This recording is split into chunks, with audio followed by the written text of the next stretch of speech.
Ah, Braveheart, God bless you. You are just such a historically inaccurate yet awe-inspiring and awesome Academy Award-winning movie. Mwah! And so, it's only natural for Angus MacFadyen, who played Robert the Bruce in this movie, to go on to make his own adaptation where he reprised his role as Robert the Bruce. And no, this has nothing to do with Chris Pine's adaptation of Outlaw King on Netflix. I made that same mistake, but my cousin Rebecca pointed out that no. Angus MacFadyen is making a full-out sequel to Braveheart, where he reprises his character, Robert the Bruce.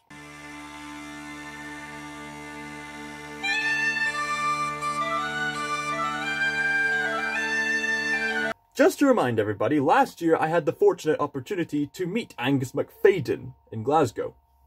In the Glasgow Comic Con, remember? It is a pleasure to meet one of the voice... so many voice actors, sorry. One of the actors from Braveheart.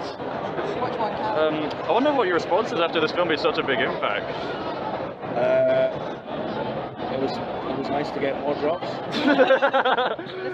yeah, that one. Gave me a career for a while then. Thank you very much. So Callum, CA? Yes, it's 1L. Yes. 1L? Yes, oddly enough. So C-A-L-U-M? Yes. 2 M's, right? 1M. I see what you're doing there, Robert. You're trying to confuse me. By the way, you must have heard that they're making a new Robert the Bruce film. So I'm making it. Yes. I've made it. Oh, you made it, yes. Coming out next year. Looking forward to seeing it. Well, there's 2 of them. There's one which Netflix did, and I've got another one called Robert the Bruce coming out in June, I think. Alright. Yeah. So look out for it. It's called Robert the Bruce. You can't miss it. Oh yeah. It will be hard to miss. No, definitely. Yeah. That time. People who went into his panel managed to get an early glimpse of what he was working on with his filming crew by showing us a teaser trailer of what was yet to come, and showing us how long it took to film it, how the children were so dedicated to work despite the cold wintry weather, getting a new composer to match up to the legendary James Horner of questions from some other actors. In hindsight, in every sense of the word, this film acts as a legacy piece, both behind the scenes and in the movie itself. And I want to talk about this movie because for some reason this isn't getting as much attention in the mainstream movie industry. Chances are it's not quite gonna live up to the shoes of Braveheart, but this is still an equally epic masterpiece if you ask me. So what is this Robert the Bruce sequel adaptation all about? So, this tells the story of Robert the Bruce in Scotland 1306. Robert the Bruce is struggling to be a king and struggling to live up to the standard of William Wallace. He's lost several battles, and during a political confrontation, he slit the throat of his English rival in a church. With all these blasphemies and bounty hunts on him, Robert the Bruce is injured and alone. Despite being Scotland's new king, he claims that God didn't make him a king, he did. Robert the Bruce made himself the king and he suffered the consequences. He sends some of his boys in the army home, but the boys get caught up in the bounty hunt for his head for 50 gold shillings. Now, just like Braveheart, Robert the Bruce combines the history and the legend of Robert the Bruce to give us a respectable homage to the man himself. So as Robert the Bruce is running for his dear life, he takes refuge in a cave, alone and cold. As time goes by, though, he gets inspiration from God himself through this little spider in the cave. Basically, just like a web, your soul can be patched back together. After he exits the cave, he comes across refuge from this widowed family. Upon exiting the cave, Robert the Bruce finds refuge from a widowed peasant and her family. Through this harsh winter, the mother nurses Robert the Bruce back to health. He starts becoming a role model for the children, and the family and Robert the Bruce learn important life lessons from each other on their impact and their part to play in Scotland. And they form the spiritual bond of freedom and pride for Scotland. And ultimately, Robert the Bruce's passion for Scotland is rebuilt later in the fields of Bannockburn. To make things more interesting, this film also stars Daniel Portman from Game of Thrones, Jared Harris from Chernobyl, and Zach McGowan from Black Sails. From a filmmaking standpoint, I think this is a great homage and a brilliant sequel to Braveheart. It's fairly slow paced compared to Braveheart. There's much more focus on drama rather than on violence, although it's still quite a violent film. And yet I can safely say that this slow, high stakes drama is worthy enough to be equally as epic as Braveheart. And fortunately, Robert the Bruce doesn't feel mediocre like Mary Queen of Scots. The movie. Don't get me wrong, Mary Queen of Scots is a pretty good movie.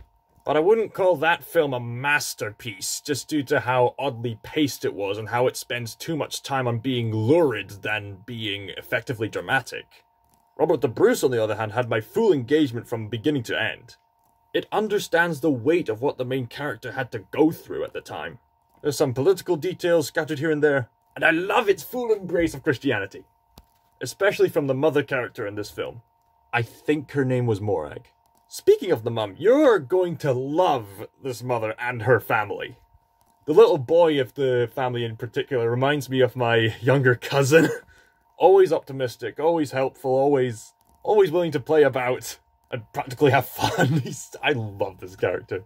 But there's equally dramatic moments with him as well.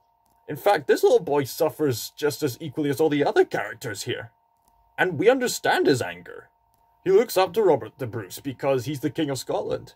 But when he realizes the brutal reality of war, he starts getting angry at Robert the Bruce for letting all those people die. And then Robert says, "That's war." All the other characters have some superb characterization and acting. I could even count this as a feminist film. And this is the part where I become quite biased as a Scotsman, but the cinematography is just gorgeous.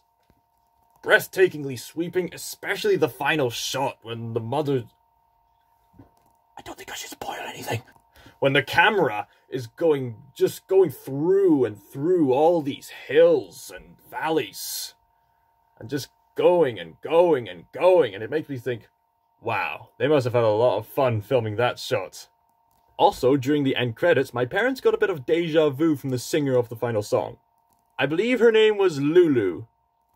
Also, you might want to catch up on your Scottish language. It takes a Scotsman or Scotswoman to understand some of the things they say.